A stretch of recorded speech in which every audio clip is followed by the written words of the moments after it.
जम्मू कश्मीर के बारामूला से member of parliament engineer Rashid की ज़मानत होगी या नहीं होगी, ये सवाल अब जो है बड़ा हो चला है। और ये मैं इसलिए कह रहा हूँ कि जिस तरीके से आज पटियाला हाउस कोर्ट में जो उस तरह का सुनवाई हुई, उसमें कानूनी दलीलों के साथ साथ चाय, खाने, समोसे की दलीलें भी रखी गई। दरअसल आज जिस तरीके से दिल्ली हाई कोर्ट ने ट्रायल कोर्ट यानी कि special NIA court Patiala house court को डायरेक्शन दिया था कि वो इंजीनियर रशीद की ज़मानत के मामले को तय करे और मेरिट की बुनियाद पर जो है समाअत करे, तो आज 27 फरवरी को एक पिटीशन दाखिल की गई थी इंजीनियर रशीद के वकीलों की तरफ से, जिसमें अबूरी ज़मानत के साथ साथ कस्टडी पैरोल की मांग की गई थी। आज इंजीनियर रशीद के वकीलों की तरफ से जो बड़ी दलीलें दी गई, उसमें एक बड़ी दलील ये दी गई कि इंजीनियर रशीद कश्मीर वैली का जो इलाका है उसके 45% जो लोग हैं उनकी नुमाइंदगी करते हैं और संसद यानी पार्लियामेंट के ज़रिए से जो कानून बनाया गया है वो ये है कि पार्लियामेंट में नुमाइंदगी की जाए और उन लोगों की बात रखी जाए। पार्लियामेंट में वोटर नहीं जाते, बल्कि जो नुमाइंदे होते हैं, जो चुने हुए लोग होते हैं, वो जाते हैं। और इससे पहले इंजीनियर रशीद को असम्बली इलेक्शन लड़ने के लिए ज़मानत दी गई थी, फिर उनके वालिद की सेहत ख़राब थी तो उनको ज़मानत को बढ़ा दिया गया था। ये तमाम दलीलें रखी गई, लेकिन एनआईए की तरफ से साफ तौर से एक बार फिर जिस तरीके से दिल्ली हाई कोर्ट में एनआईए ने मुखालफत की थि कि इंजीनियर रशीद को ज़मानत नहीं मिलनी चाहिए, ना ही उनको कस्टडी पैरोल मिलनी चाहिए, तो एक दलील जो दी गई एनआईए की तरफ से वो ये कहा गया कि जो ज़मानत दी गई थी असम्बली इलेक्शंस के लिए वो कुछ महदूद वक्त के लिए दी गई थी, इसलिए उसको परमानेंट तरीके से मांगना, उस बुनियाद पर दूसरी ज़मानत मांगना, ये ठीक नहीं है। इसी के साथ साथ एनआईए की तरफ से दिल्ली हाई कोर्ट के सुरेश कलमाडी मामले में एक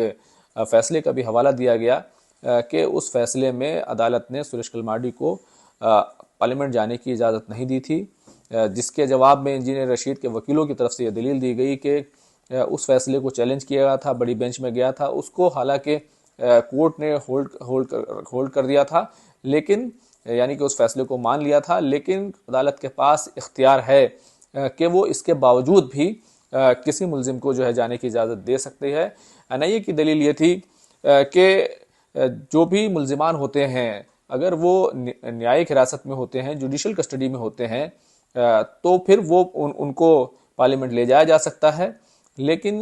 वो मुलजिमान जिन पर संगीन दफ़ात हैं, जिन पर संगीन इल्ज़ामात हैं, उनको इस तरह की इजाज़त नहीं है। जिसके जवाब में इंजीनियर रशीद के वकीलों ने कहा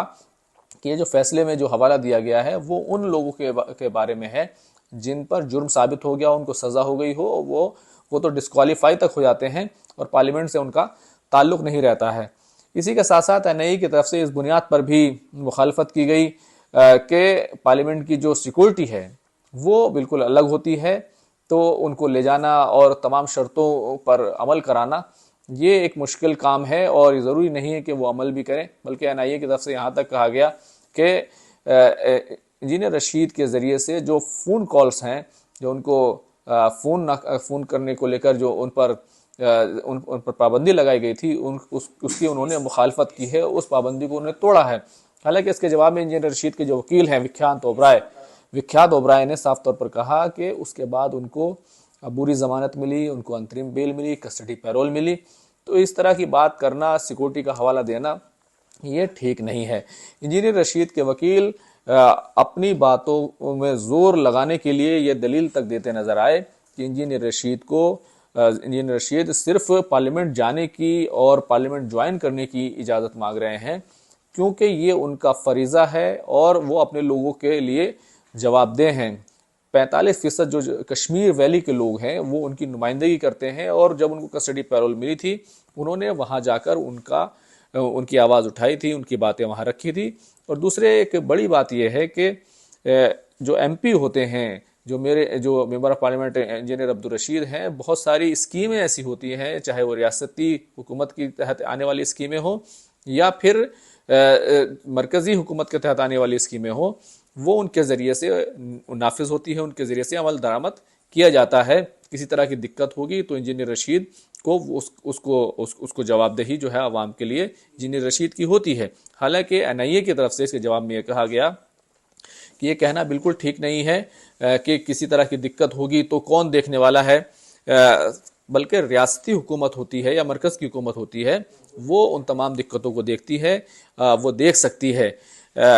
जिसके इस दलील के जवाब में यहाँ तक जो है एनआईए ने कहा कि अगर कल को कोई डॉक्टर ये कहने लगे कि हमें इजाज़त दी जानी चाहिए क्योंकि मुझे मरीज़ की सर्जरी करनी है, तो फिर क्या उसको इस तरह के इल्ज़ामात के तहत क्या उसको इजाज़त दी जाएगी कि सर्जरी करने के लिए? जिसके जवाब में काउंटर दलील जो है वो ये दी गई कि जो इंजीनियर रशीद हैं वो लोगों के चुने हुए नुमाइंदे हैं और पार्लियामेंट जाने के लिए संसद के ज़रिए, पार्लियामेंट के ज़रिए कानून बनाया गया है कि चुने हुए लोग, मुंतखब लोग ही पार्लियामेंट जाते हैं, वोटर नहीं जाते हैं। इसलिए किसी डॉक्टर या वकील का हवाला देना और उसकी मिसाल देना ये ठीक नहीं है, क्योंकि इंजीनियर रशीद एक अलग शख्स हैं, स्पेशल आदमी है, जबकि दूसरे लोग जो है वो आम आदमी हैं। तो इस तरह का हवाला देना जो है वो ठीक नहीं है। तो सीधे तौर पर अगर देखें तो इस पूरे मामले में जो है वो लगातार जो है वो दलीलें जो है वो दी गई हैं। अब जो 7 मार्च को जो है इस सिलसिले में अदालत जो है फैसला जो है सुनाएगी कि आखिर इस मामले को कैसे आगे लेकर जाना है। लेकिन अगर इस पूरे मामले को देखें तो काफ़ी हद तक जो है जो गर्मा गर्म बहस हुई है उसमें अब ये कहना चाहिए कि सवाल जो है बड़ा हो गया है कि आखिर इंजीनियर रशीद को ज़मानत मिलेगी या नहीं मिलेगी। और साथ ही साथ एक अहम और बड़ी बात यह है कि कोर्ट की तरफ से जो उनकी रेगुलर बेल है की अर्जी है, जो अभी 2 दिन पहले ही दाखिल की गई, कि रेगुलर बेल पर जो फैसला लगभग तकरीबन 4 महीनों से महफूज है, रिजर्व रखा हुआ है, उसको सुनाया जाए। उस पर भी कोर्ट की तरफ से कहा गया है कि रिटर्न जो चीज़ें होती हैं, रिटर्न्स जो फाइल करनी होती हैं, दलीलें फाइल करनी होती हैं, वो दलीलें फाइल कर दी जाएं और 7 तारीख को अदालत जो है इस पूरे मामले में फैसला सुनाएगी। बहरहाल 7 यानी 2 दिन के बाद ही 7 मार्च को अदालत ये तय करेगी कि इंजीनियर रशीद को ज़मानत मिलेगी या नहीं मिलेगी। खुर्रम शहजाद, न्यूज़ 18, दिल्ली।